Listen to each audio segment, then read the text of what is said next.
innovative techniques and relentless passion for quality, Rudolf Lindt was the first to create the smooth, melt-in-your-mouth chocolate we love today. Discover with us how one man's vision and dedication turned a small family business into an internationally renowned brand and shaped the future of chocolate for generations to come.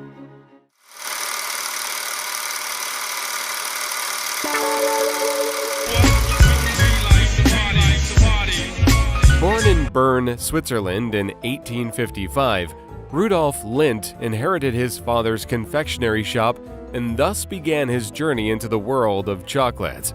His relentless pursuit of perfection and innovation led to one of the most significant advancements in chocolate making history, the conching process. Before Lindt's breakthrough, chocolate was coarse and gritty.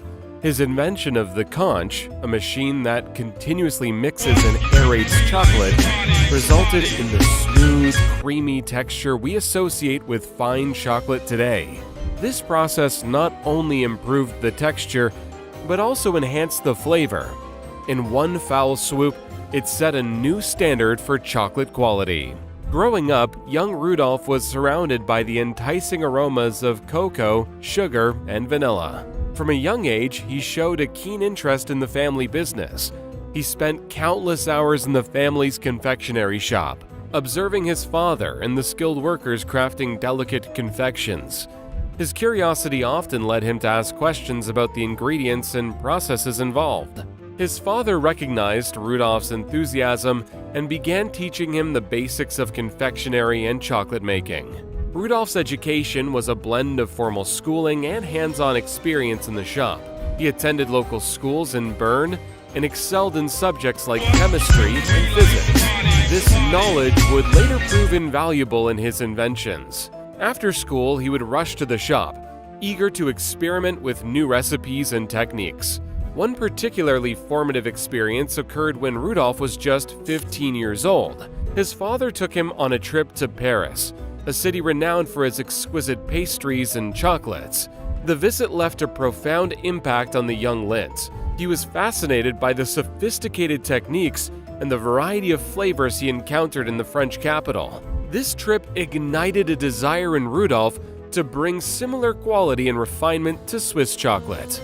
Back in Bern, Rudolf began experimenting in earnest.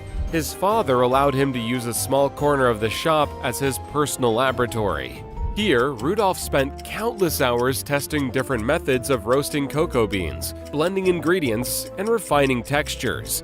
Another significant influence on Rudolf's passion for chocolate was his exposure to different cultures and their culinary traditions. His travels across Europe, including visits to Italy and Belgium, introduced him to diverse approaches to chocolate making. These experiences broadened his perspective and inspired him to incorporate new techniques and ingredients into his own creations. When Rudolf took over his father's confectionery business in 1879, he faced a multitude of challenges. The chocolate industry at that time was still in its infancy, and the quality of chocolate was far from what we enjoy today. Most chocolate was coarse and gritty, and often left a bitter aftertaste. Rudolf was determined to change that. One of Rudolf's early innovations was his method of slow roasting cocoa beans. He discovered that roasting the beans at a lower temperature for a longer period brought out richer, more complex flavors. This process not only improved the taste, but also helped to remove some of the bitterness inherent in the raw beans. However, this was just the beginning. The real breakthrough came with the invention of the conching process. The idea for the conch came to Rudolf after observing the traditional granite rollers used in bakeries. He envisioned a similar mechanism that could continuously mix and aerate the chocolate and break down the particles to create a finer texture. In 1879, after much experimentation, he built a machine that would later be known as the conch. It was a long, shallow vessel with heavy rollers that rotated and kneaded the chocolate mass for hours, sometimes days. This process not only refined the texture, but also developed the chocolate's flavor. Suddenly,